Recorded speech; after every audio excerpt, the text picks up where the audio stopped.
రేవంత్ రెండు వైపులా పదునున్న కత్తి ప్లాన్ మార్చి ఎమ్మెల్సీలని లాగేశారా? వంశీ గారు, 6 ఎమ్మెల్సీలు, ఇక నెక్స్ట్ ఎమ్మెల్యేలు కూడా 6 రెడీగా ఉన్నారు. క్లీన్ స్వీప్ చేస్తున్నారు. బీఆర్ఎస్ డెకౌట్ అయ్యే పరిస్థితి కనిపిస్తూ ఉంది. ప్రస్తుతం వేగం పెంచారు. ముఖ్యమంత్రి రేవంత్ రెడ్డి గారు వేగం పెంచారు. ఏది బీఆర్ఎస్ నుంచి క్లియర్ చేసుకునే ప్రయత్నం. అట్లాగే పార్టీకి సంబంధించినటువంటి పదవులు మొన్నదాకా మంత్రులు అన్నారు, పీసీసీ అన్నారు, మళ్ళీ అది వెనక్కిపోయింది. కాంగ్రెస్ పార్టీకి ఉన్న పెద్ద జబ్బే అది, పెద్ద జబ్బు అనమాట. అది ఇదిగు అంటారు, అక్కడ ఏమి ఉండదు అనమాట.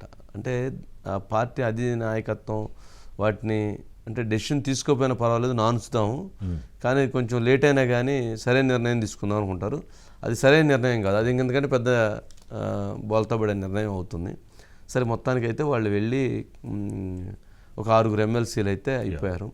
అంటే మొత్తం చూస్తూ ఉంటే బీఆర్ఎస్ అనేది రోజు రోజుకి డౌన్ఫాల్ అయిపోతుంది. మరి దాని ప్రభావం, దాని పరిస్థితి ఎంత నష్టానికి తీసుకెళ్ళిద్దో, మరి కాంగ్రెస్ పార్టీ ఎంత స్ట్రాంగ్ అయిద్దా లేదా బీజేపీ ఎంత స్ట్రాంగ్ అయిద్దా అనే దాన్ని మనం చాలా జాగ్రత్తగా రాజకీయాలు గమనిస్తున్నప్పుడు, ఎందుకనో బీఆర్ఎస్ నాయకత్వం మీద అసంతృప్తే. అది కేసీఆర్ గారి మీద కావచ్చు, కేటీఆర్ గారి మీద కావచ్చు, హరీష్ రావు మీద పెద్ద అసంతృప్తి ఏం లేదు, కానీ వాళ్ళ మీద అసంతృప్తి ఎక్కువ మంది పెడుతున్నారు. కాంగ్రెస్ పార్టీ ఏదో చేసిద్ది అనే దానికంటే కూడా బీఆర్ఎస్ పార్టీకి మనుగడ లేదు, బీఆర్ఎస్ పార్టీ భవిష్యత్తు ప్రశ్నార్థకం అనేటువంటి అభిప్రాయంతో, అనేటువంటి భావంతో ఎక్కువ మంది ఎగ్జిట్ అవుతూ ఉన్నటువంటి పరిస్థితి ఉంది. Sudhakar, good evening. ఏంటి రేవంత్ స్పీడు బీఆర్ఎస్కి మొత్తానికి అవుట్ అవుతున్న పరిస్థితి అని అంటావా?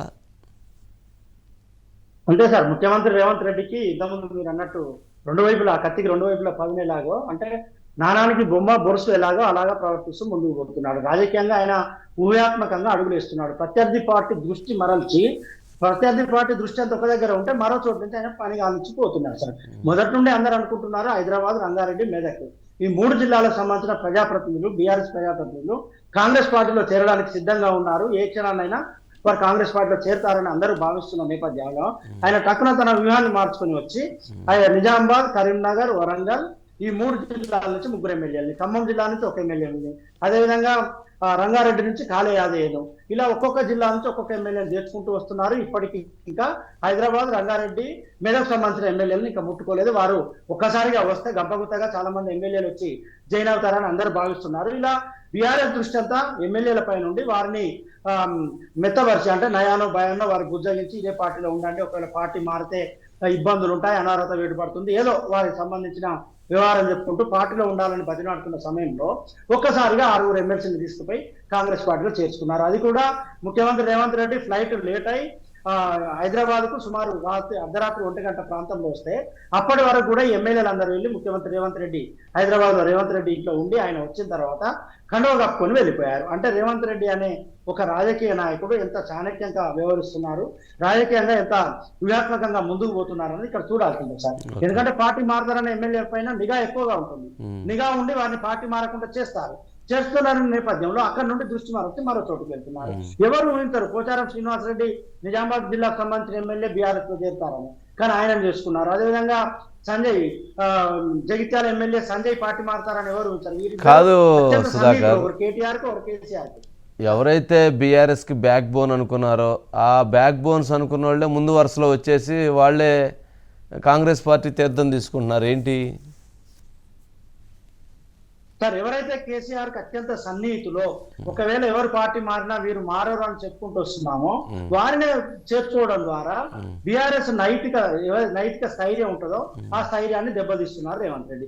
వీరే జాయిన్ అయిన తర్వాత ఇక మనదేముందిలే, గతంలో ప్రభుత్వంలో ఉన్నంతసేపు కేసీఆర్ వీరికే అత్యంత ప్రాధాన్యతనిచ్చారు, వీరినే దగ్గర ఉంచుకున్నారు. ఎక్కడికి పోయినా సీనన్న అనడం, లేకుంటే సరస్వతి పుత్రుడు అని సంబోధించడం, అంత ప్రాధాన్యత ఉన్న పోచారం శ్రీనివాసరెడ్డి పార్టీలో చేరారు. మనదే ఉంది అనే భావన ఇప్పుడున్న ఎమ్మెల్యేలో కలుగుతుంది కాబట్టి వారు కూడా ఈజీగా కాంగ్రెస్ పార్టీలో జాయిన్ అయ్యే అవకాశం ఉంటుంది. జైనింగ్ సంబంధించి అధిష్టానం వద్ద రూట్ క్లియర్ చేసుకొని వచ్చారు. జాయిన్ చేసుకోవాల్సిందే, మనం జాయిన్ చేసుకోకుంటే ఒకవేళ భారతీయ జనతా పార్టీ రాష్ట్ర అధ్యక్షుని ప్రకటించినట్లయితే వారు మరింత బలం కావాలని కోరుకుంటారు. భారతీయ జనతా పార్టీ బీఆర్ఎస్ ఎమ్మెల్యేలు జైన్ చేసుకుంటుంది. అంతకంటే ముందే మనం జైన్ చేసుకోవాల్సిందే. మొదటగా బీఆర్ఎస్ ను తెలంగాణ రాష్ట్రంలో ఉనికి లేకుండా చేసినట్లయితే ఆ తర్వాత బీజేపీ పైన ఫోకస్ చేయవచ్చు. బీజేపీ పైన దృష్టిని కేంద్రీకరించి మూడోసారి దేశంలో అధికారంలోకి వచ్చే అవకాశం ఉండదు కాబట్టి ఆ పరిస్థితిని కూడా తెలంగాణ రాష్ట్రంలో కల్పించి మళ్ళీ రెండవసారి మనం అధికారంలోకి వచ్చే అవకాశం ఉంటుందని రేవంత్ రెడ్డి తన స్టైల్లో అధిష్టానాన్ని ఒప్పించిన తర్వాత ఇప్పుడు జైనింగ్ ప్రక్రియను మొదలు పెట్టారు. మీరు ఇంతకుముందు అన్నట్టు సార్ ఆషాఢం ప్రవేశించింది కాబట్టి ఈ నెలలో మంత్రివర్గ విస్తరణ ఉండదు, పిసిసి అధ్యక్ష పదవి ఉండదు, నామినేటెడ్ పోస్టులు ఉండవు. ఇప్పుడు అన్ని ఉన్నాయి కూడా జైనింగ్ సార్. ఎందుకంటే అసెంబ్లీ ఎన్నికల ముందు జైనింగ్స్ అంతా స్పీడ్ చేసి అసెంబ్లీలో ఎప్పుడు ఇస్తారు? 6 నెలలు అయిపోయింది కదా సుధాకర్, 2 సంవత్సరాల తర్వాత ఇస్తారా మిగిలిన పదవులు ఏమన్నా? సార్ కాంగ్రెస్ రాజకీయం ఒక అడుగు ముందు పడితే 4 అడుగులు వెనక్కి పడితే ఆచితూచి నిర్ణయం తీసుకొని సరైన నిర్ణయాన్ని కాంగ్రెస్ పార్టీ సరైన నిర్ణయం అయి ఉండదు. కాదు కదా, నామినేటెడ్ పోస్టులు వేయలేదు, చాలా కార్పొరేషన్లు వేయలేదు, చాలా మందికి పార్టీలో పనిచేశారు, 10 సంవత్సరాలుగా జెండా మోసారు, యుద్ధం చేశారు, కేసులు పెట్టించుకున్నారు, పోరాడారు, ఆస్తులు తగలబెట్టుకున్నారు. మరి అట్లాంటి వాళ్ళకి బాధ్యత ఇవ్వాలి కదా. అట్లాంటి వాళ్ళకి బాధ్యతలు ఇవ్వకుండా అన్నీ మన కుర్చీల కింద వేసుకొని కూర్చుంటే ఎట్లా? వాళ్ళు వద్దన్నారు, వీళ్ళు వద్దన్నారు, వాళ్ళు కాదన్నారు, వీళ్ళు కాదన్నారు అని చెప్పని సార్ ప్రకటించిన నామినేటెడ్ పోస్టులను నిలిపివేశారు సార్. వారికి జీవోలు ఇవ్వలేదు. జీవోలు ఇవ్వకపోవడానికి కారణం ఏంటంటే అధిష్టానం ప్రకటించిన నామినేటెడ్ పోస్టుల్లో ఈ రాష్ట్రానికి సంబంధించిన ముఖ్యమైన నాయకులు అడ్డు చెప్పారు. వీరందరూ కూడా పార్టీ కోసం ఈ ఎన్నికల్లో పనిచేయలేదు, ఎంపీ స్థానాలు అందుకే మనకు తక్కువ వచ్చాయి కాబట్టి దానిపైన ఒక నిజ నిర్ధారణ కమిటీ వేశారు.